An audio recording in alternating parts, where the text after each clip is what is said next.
Thanks for joining us for 9 News at 5 here at Ball Arena. I'm Tom Green. And I'm Kim Christensen. We're excited because this news came down early this morning. 9 News will be able to share dozens of Nuggets and Avalanche games this season, and a lot of fans have been missing them. Yeah, and I know many viewers at home watch 9 News at 5 with a pen and a piece of paper, so here's the breakdown.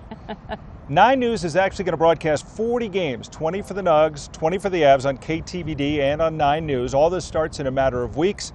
Tuesday, October 29th, is actually the first Nugget game we'll carry. That'll be in Brooklyn against the Nets. 5 days earlier, that's our first Avs game, October 24th. The Avs getting their first look at the new Utah team.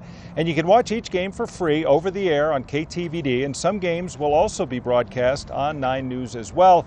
The schedule and an FAQ column is on our website at 9news.com. We're excited. It's less than a month and things will get going and get to see some of the games early on. So many people know how good these two teams have been over these last 3 years and the layers of great players that we've had to put in front of people, and now it's an opportunity for those people to see them on a nightly basis. People are pretty excited to get back to basketball, and our Jacob Toby just happened to be at Media Day today. Would have been there anyway, but now it's kind of a little extra special this year, right, Jacob?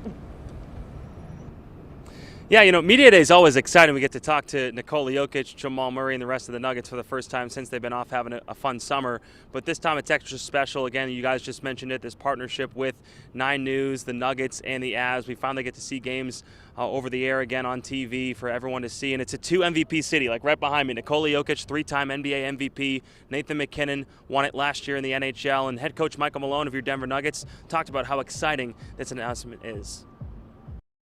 It's huge news, great news, and obviously I know it's something that Josh and the entirety of KUSA have been working very hard on for a long time now. And as you mentioned, the most important part of that is for our fans. I feel we have the best fans in the NBA, and they've been a huge part of our success. And now the fact that our fans can watch the Nuggets play is going to be great, because that's one thing you hear as you walk or drive around town, is that there's people that haven't been able to watch the Nuggets or the Avalanche. And you know, obviously both teams are in the middle of historic runs with great players, and we want our fans to see as many games as possible. So I thought that was great news. You know, it's great news for Nuggets fans that are hoping to see a different outcome than last year, where Nikola Jokic looked tired in the playoffs. Jamal Murray was banged up in the playoffs and during the regular season, and the team lost in the second round. So, what was the biggest lesson the Blue Arrow learned and thought about this offseason? Just taking it day by day, one day at a time, bringing our best each and every day, and just kind of bringing that work ethic. You know, we know what it takes to win a championship. It was tough to go back-to-back. And now we realize, you know, how tough that was. So going into this year with a better experience, better knowledge, and some new pieces as well. The newest piece the Nuggets acquired this offseason, 9-time All-Star Russell Westbrook. We got to speak with him today at Media Day. That conversation coming up in just a little bit in sports. From here at Ball Arena, Jacob Toby, 9 News. All right, Jacob, thanks very much. Yeah, so much excitement for so many fans who've been shut out for these past few years trying to watch the Nuggets or Avs on their regular television opportunities. So this, with the Comcast blackout coming to an end of Altitude Sports, really changes things. It really does. I mean, that's what we talked about. It felt like all the time in the last couple of years. And yeah, when those games get on national TV, when you get in the playoffs, that's one thing. But we really want free sports, and the fans are pretty jazzed about that. Jeremy Hahola talked to some fans today about what this means to them. Yeah, that's right. I mean, we're definitely hearing from fans who are saying, finally, we can go home and sit at home and watch a game. We don't have to search online and navigate through the billions of streaming services to watch this game, or connect to those weird, spammy, shady websites to stream a game anymore. The blackouts and restrictions on the games have lasted 5 years, and they have really made it hard for fans to enjoy a simple game. We've heard from people who say 5 years has been a long time, especially with how great the Avs and the Nuggets have been doing.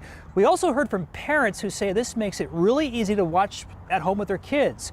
There's no pressure to go out and find a game at a tavern or a bar, so a lot of relief among fans today. and you guys give us hope. You know, we get to watch it at home and relax when none of us get to come to the game. So, you know, we are very grateful as Denver Nugget fans, and we're happy to have you guys, and we want to see it. You know, Avalanche and Nuggets, let's go this season. Let's go this season. Once again, you can see the full schedule on 9news.com. We also have a pretty good FAQ on our website that'll help you set up your digital antenna to connect to those games. Super easy, super simple. Check out 9news.com. Live at Ball Arena, Jeremy Hohola, 9 News. All right, Jeremy, thanks. You know, it's funny because if you're old enough, you remember the old antenna on the TV. Yeah, you do. Yeah. Have your little brother hold it like this so you could get the game in. So over the air, people, that's where we're going. It's a big deal. And if you're old enough, you remember when 9 News first got the Broncos as the station, and it was a big deal too.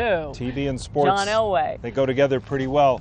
And one of the big opportunities now that happens is for so many viewers, they'll get to see some of the world's greatest broadcasters doing games. And coming up in a few minutes, Mark Mosier will join us, and he'll tell us who he thinks some of the world's greatest broadcasters are. Including him. You're so funny. Okay. That could happen. We're feeling the warmth out here, though. Yeah, it's been nice and warm out here, Toasty. Kathy. I understand we got one of those brand new 90-degree days in today. Woo! The great thing about you guys is you're so great live, but you never complain about anything. No, we not a never word. complain at all. And you're out in the backyard all the time, but we're here. Right. Right. I was thinking back to the antenna TV. Remember the TV dinners with the foil and the tray? Oh, yeah. Yeah. Life was good. All right. Well, today, if you're not a fan of the heat, maybe not the best day for you. In September, we look for temperatures in the mid-70s. And while, yes, it is beautiful out there, we have a new record high temperature. What is up with this? 93 degrees in September. Very unusual. This breaks an old record of 90 set back in 2010. We're still 87 in Denver, 92 in Greeley, 91 in Grand Junction. Winds are starting to pick up because we are tracking a weak cool front approaching from the northwest. No, this will not bring the beneficial rain that we need, but it will bring cooler temperatures tomorrow, which will be a good thing. And we can see the leading edge of that system. There's a little bit of cloud cover up here, but really the big story across the lower 48 is dangerous Hurricane Helene, now to Category 4 storm, winds to 130 miles per hour. It's going to make landfall in just a few hours. Coming up, the timing and impact of Helene. We'll have all that plus your extended forecast in just a bit. Now to some of your news headlines. Thank you, Kathy. Denver prosecutors have charged a 19-year-old with killing his uncle after an argument over a bottle of hot sauce. Our 9 News Investigates team has confirmed this is not the first time that young man has faced murder charges. Kevin Vaughn from 9 News Investigates joins us now. So not the first time for someone so young, but you're learning more about the suspect tonight. Jenny, I can tell you that earlier this year, a jury acquitted him in a stabbing death that occurred in 2021. Now the question is whether that case will figure into this new one. The call for help came from a home along Federal Boulevard Sunday afternoon. A family argument over a bottle of hot sauce led to a stabbing. Denver police arrested George Vigil at the scene. According to court documents, Vigil said his uncle punched me in the head, so I stabbed him. Prosecutors charged him with second-degree murder. Documents obtained by 9 News Investigates show that Vigil was arrested in September 2021 in the stabbing death of Timothy Gama. According to sources, Gama was eating on a landscaping wall outside Vigil's family home. A dispute ended in his stabbing death.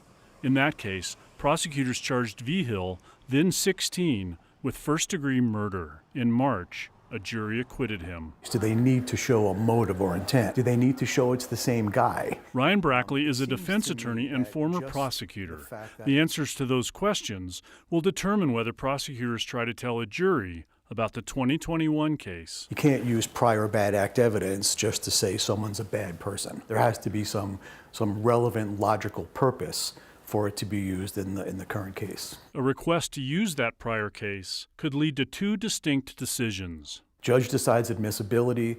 The DA needs to decide whether or not they're actually going to use it. Prosecutors have formally charged Vigil with second-degree murder. He's due back in court November 17th. The coroner's office has yet to release the uncle's identity, so we're not reporting it now. Jenny?